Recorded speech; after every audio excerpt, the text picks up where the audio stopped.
প্রতিশ্রুতি মতো কাঁটাতারের জন্য প্রথম ধাপে বিএসএফকে ৪৫ একর জমি হস্তান্তর করলেন মুখ্যমন্ত্রী। মুখ্যমন্ত্রী শুভেন্দু অধিকারীকে স্মারক দিয়ে শুভেচ্ছা জানান বিএসএফের ডিজি প্রবীণ কুমার। মুখ্যমন্ত্রীর হাতে গাছ এবং স্মারক তুলে দিলেন তিনি। বিএসএফের ডিজি প্রবীণ কুমারের হাতে ফুলের তোড়া তুলে দিলেন মুখ্যমন্ত্রী।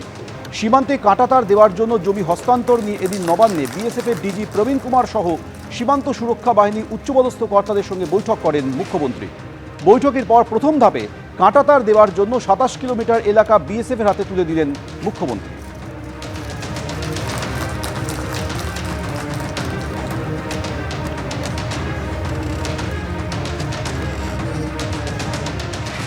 প্রতিশ্রুতি মতো কাঁটাতারের জন্য প্রথম ধাপে বিএসএফকে ৪৫ একর জমি আজ হস্তান্তর করলেন মুখ্যমন্ত্রী শুভেন্দু অধিকারী।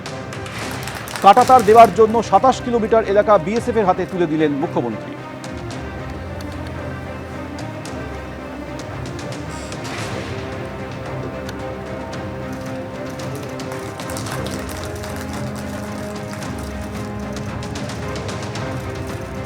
বিএসএফ তারা বিডিআর এর সঙ্গে কথা বলে তাদেরকে ডিপোর্ট করার ব্যবস্থা করবে, অর্থাৎ ডিটেক্ট, ডিলিট, এবারে ডিপোর্ট। এই আইন আজ থেকে কার্যকর হলো। মাননীয় ডিজিপিকে এবং হোম সেক্রেটারিকে বলে দেওয়া হলো পশ্চিমবঙ্গের বর্ডার সন্নিহিত সমস্ত থানাগুলিতে এই আইন দেশের স্বার্থে, পশ্চিমবঙ্গের স্বার্থে আমরা আজ থেকে কার্যকর করলাম। সব থেকে আগে আমি বিএসএফ পরিবার পক্ষ থেকে আপনাদেরকে সাধুবাদ জানাই স্যার। এটা অনেক দীর্ঘদিন ধরে আমরা চেয়েছিলাম যে আমাদের ফেন্সিং জন্য বা ইনফ্রাস্ট্রাকচার জন্য বা একটা সিনার্জি এর পাওয়ার পরে আমাদের যে ফেন্সিং কনস্ট্রাকশন যেখানে যেখানে লম্বিত ছিল সেটা হবে।